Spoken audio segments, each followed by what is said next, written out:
श्री शिवाय नमस्तुभ्यम। दोस्तों, आप सभी लोग जानते हैं कि 7 अप्रैल 2025 यानी सोमवार को पड़ रही है चैत्र महीने की नवरात्रि दशमी तिथि।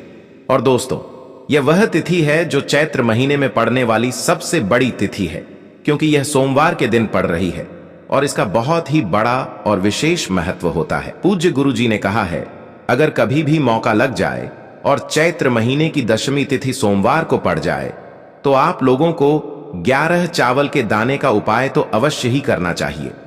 इन दोनों का संयोग बहुत ही कम आता है। और दोस्तों, पूज्य गुरु जी ने अपनी शिव महापुराण की कथा में बताया है, इस दिन आपको 11 चावल दाने वाला उपाय तो अवश्य ही करना चाहिए, क्योंकि ऐसा दिन पूरे साल में सिर्फ एक ही बार आता है।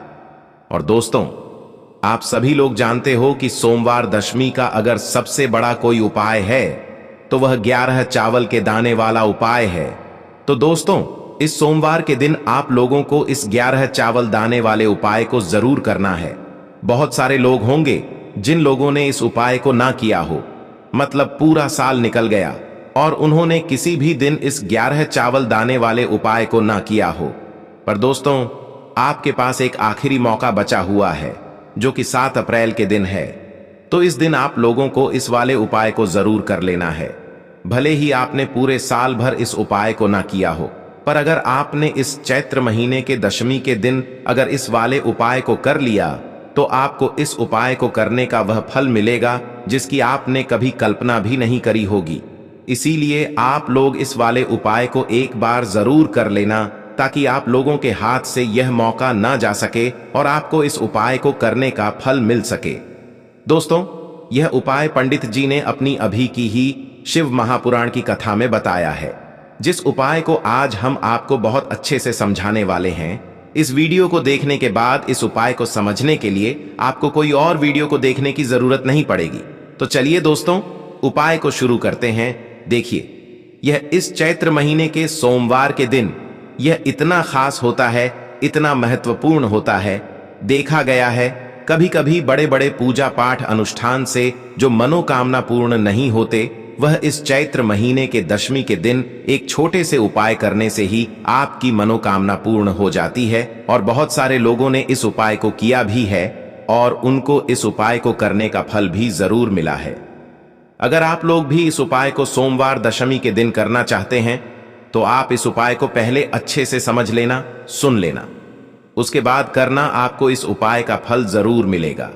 और इस उपाय को कर लेने से आपके घर में चाहे किसी भी प्रकार की दुख और समस्या क्यों ना चल रही हो, आपको उसका कारण भी नहीं पता है कि भाई यह समस्या किस कारण से चल रही है। उसका कुछ भी कारण हो सकता है, जैसे पितृदोष हो सकता है या किसी भी तरह का मंगल दोष भी हो सकता है।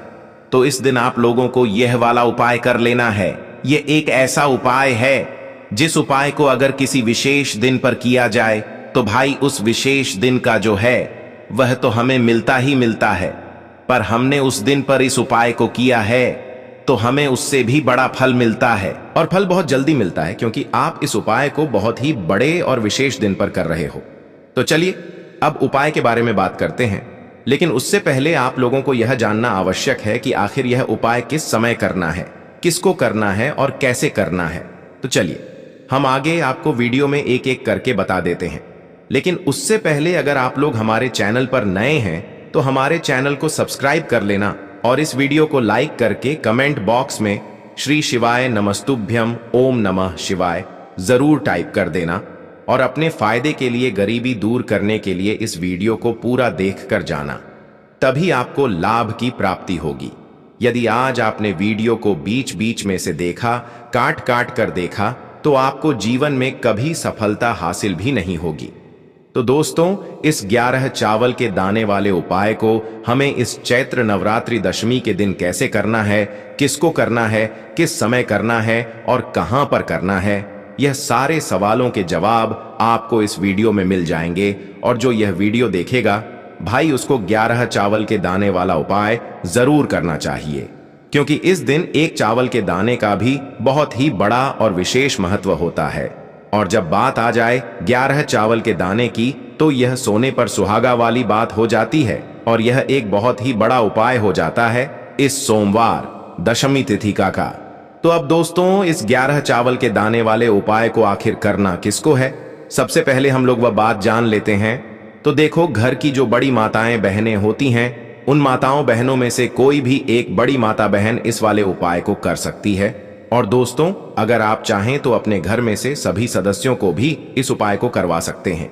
अगर किसी व्यक्ति की खुद की कोई मनोकामना है, खुद की कोई दुख और परेशानी है जो कि वह अपने लिए ही करना चाहता है, इस वाले उपाय को तो वह खुद अपने लिए भी कर सकता है। बाकी अगर कोई घर में से ऐसा है जो कि अपने पूरे घर परिवार की सुख और शांति के लिए यह वाला उपाय करना चाहता है, तो भाई वह भी कर सकता है। उसमें भी कोई दिक्कत वाली बात नहीं है। कहने का मतलब यह है कि इस उपाय को हर एक सदस्य भी कर सकता है और पूरे घर परिवार के सदस्य के लिए घर की बड़ी माताओं बहनों में से कोई एक माता बहन भी कर सकती है। माताएं बहनें अगर घर में उपस्थित ना हो या वह यह वाला उपाय ना कर पा रही हो, तो फिर घर का कोई बड़ा सदस्य भी इस 11 चावल के दाने वाले उपाय को कर सकता है, चाहे फिर वह पुरुष ही क्यों ना हो। उसमें कोई भी दिक्कत वाली बात नहीं है। अब दोस्तों, इस 11 चावल के दाने वाले उपाय को हमें करना कहां पर है? हमें इसे शिव जी के मंदिर में जाकर करना है। बहुत सारे लोग प्रश्न करते हैं, हर एक उपाय को करते समय क्या हम इस उपाय को घर पर कर सकते हैं? तो इस वाले उपाय को आप घर पर नहीं कर सकते हो। इस वाले उपाय को करने के लिए आपको शिव जी के मंदिर ही जाना पड़ी रहेगा। उसके बाद में दोस्तों जो अगला प्रश्न निकल कर आता है वो यह आता है इस उपाय को लेकर कि आखिर इस उपाय को हमें किस समय करना है, सुबह के समय करना है कि शाम के समय करना है? तो देखो, इस वाले उपाय को आप लोग सुबह के समय भी कर सकते हो और शाम के समय प्रदोष काल में भी कर सकते हो। अब अगर आप पूछो कि भाई सबसे उत्तम समय कौन सा रहेगा इस 11 चावल के दाने वाले उपाय को करने का, तो हम आपसे बस यही कहेंगे कि इस उपाय को आप सुबह के समय करेंगे तो ज्यादा बेहतर होगा। बाकी अगर प्रदोष काल शाम के समय भी करेंगे तो भी अच्छा होगा, उसमें कोई भी दिक्कत वाली बात नहीं है। तो अब दोस्तों, जो अगली सबसे बड़ी और महत्वपूर्ण बात आती है वह यह आती है कि सुबह अगर हम उपाय को करेंगे तो हमें कितने बजे से लेकर कितने बजे तक के बीच में करना है, और शाम के समय प्रदोष काल में करेंगे तो हमें कितने बजे से लेकर कितने बजे के बीच में करना है। तो देखो, सुबह जितनी जल्दी हो सके आप उपाय को करने की कोशिश करना। बाकी अगर किसी कारणवश लेट भी हो जाओ, थोड़ी देर भी हो जाए, तो 10 या 11 बजे तक भी आप उपाय कर लेना, पर 12 बजे से ज्यादा देरी ना हो, ठीक है? इस बात का ध्यान रखना। उसके बाद में दोस्तों, अगर शाम के समय प्रदोष काल की बात करें, प्रदोष काल का जो समय होता है वह शाम के 6 बजे से शुरू हो जाता है। मतलब शाम के 6 बजे से लेकर 7 बजे के बीच का जो समय होता है, यह समय प्रदोष काल का समय होता है।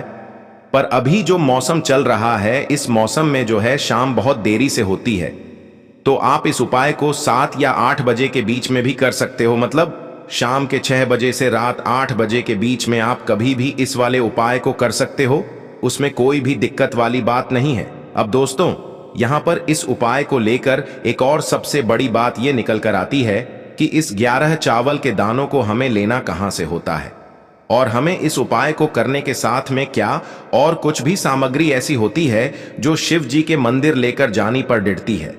तो देखो, यहां पर हम आपको बता दें।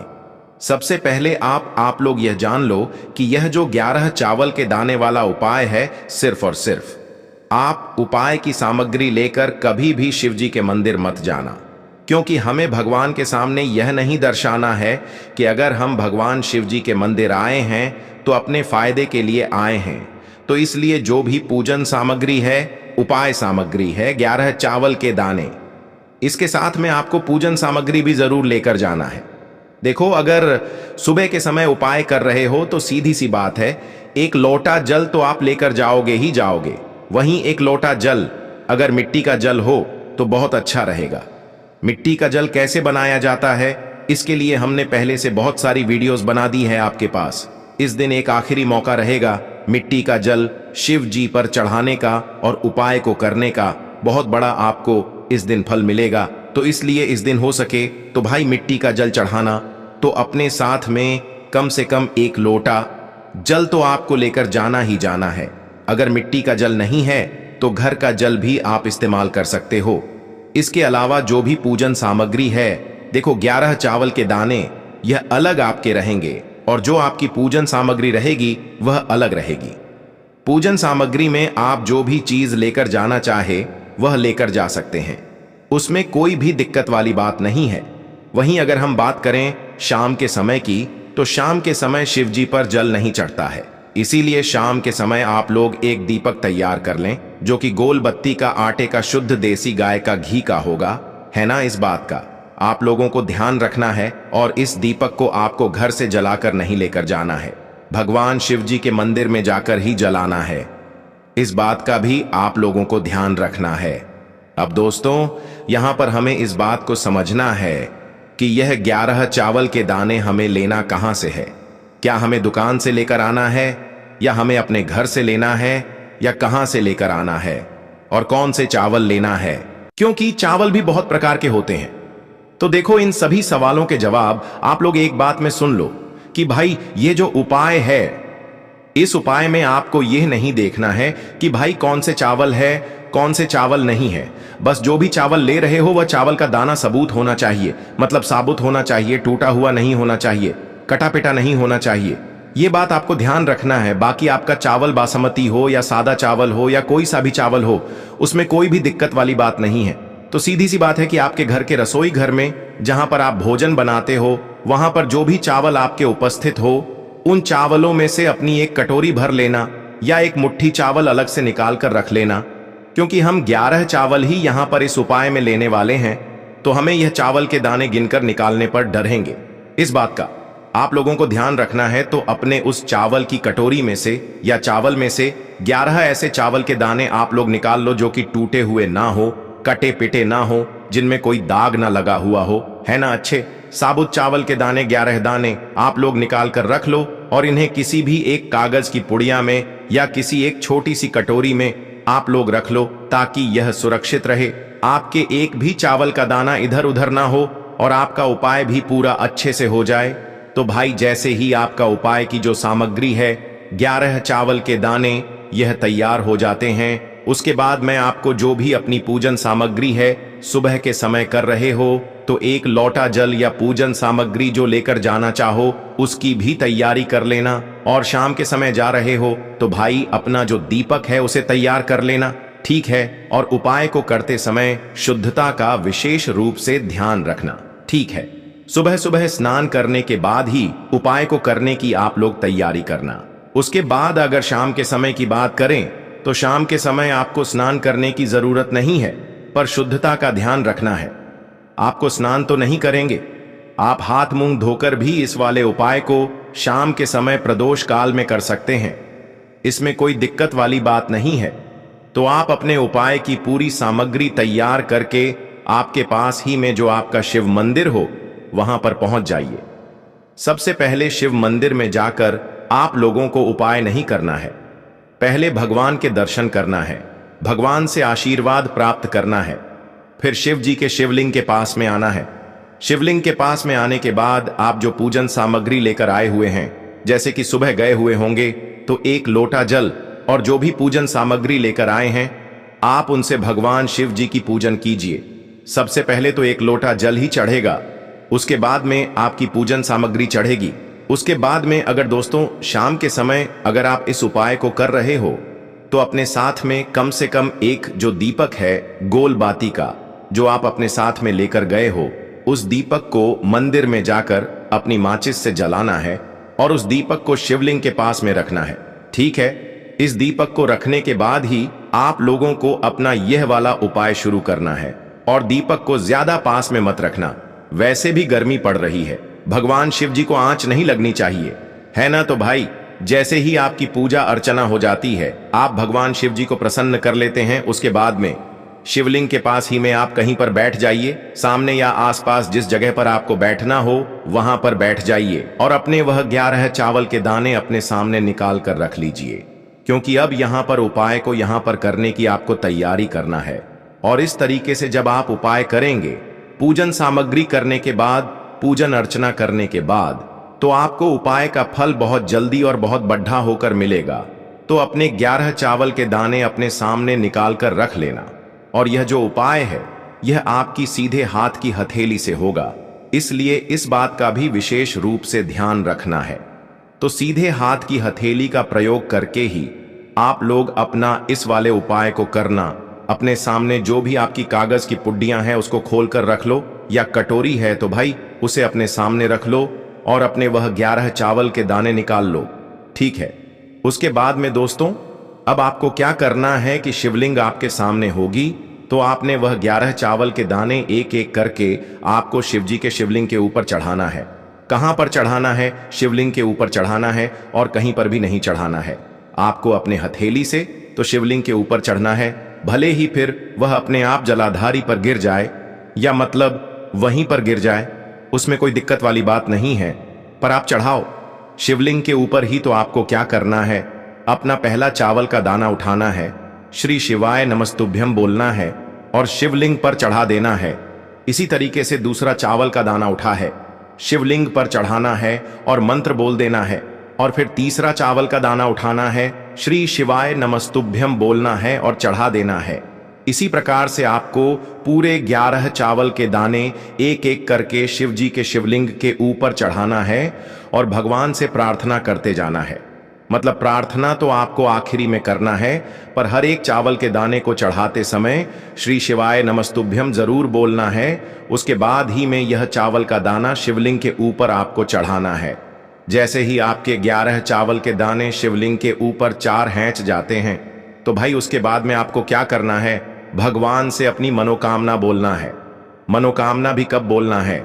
जब आपका 11 चावल का दाना आपके सीधे हाथ की हथेली में हो और आप उसे चढ़ाने के लिए जा रहे हो। श्री शिवाय नमस्तुभ्यम बोलकर उस आखिरी चावल के दाने को शिवलिंग के ऊपर चढ़ा देना और भगवान से फिर अपनी वह मनोकामना बोल देना, जिस मनोकामना के लिए आप लोग अपना यह वाला उपाय कर रहे हो, जिस भी दुख और परेशानी के लिए आप लोग अपना यह वाला उपाय कर रहे हो। उसके बाद में जैसे ही आप अपनी मनोकामना बोल देते हो, आपका यह वाला उपाय पूरा हो जाता है। पर दोस्तों, उपाय को करने के बाद आप लोगों को 2 मिनट भगवान शिव जी के मंत्र का जाप जरूर करना है और मंत्र का जाप करने के बाद भगवान से एक और बार प्रार्थना करना है अपनी मनोकामना के लिए या अपनी जो भी दुख और परेशानी है उसके लिए। इसके बाद में आप लोग भगवान को देखकर भगवान से प्रार्थना करके उनसे आशीर्वाद लेकर वहां से उठ सकते हैं और अपने घर पर जा सकते हैं। बस दोस्तों, यहां पर यह वाला उपाय पूरा हो जाता है। इस तरीके से जो भी व्यक्ति छोटी छोटी चीजों का ध्यान रखते हुए इस 11 चावल के दाने वाले उपाय को करेगा, निश्चित सी बात है उसे उसकी मनोकामना जल्द ही पूर्ण होगी और जो भी दुख और परेशानी है वह भी बहुत ही जल्दी दूर होंगे। दोस्तों, आपको यह वीडियो कैसा लगा? कृपया कमेंट करें और पंडित प्रदीप मिश्रा के नए वीडियो पाने के लिए इस चैनल को सब्सक्राइब करें। स्वस्थ रह मस्त रम, अगले वीडियो में फिर मिलेंगे। धन्यवाद। हर हर महादेव।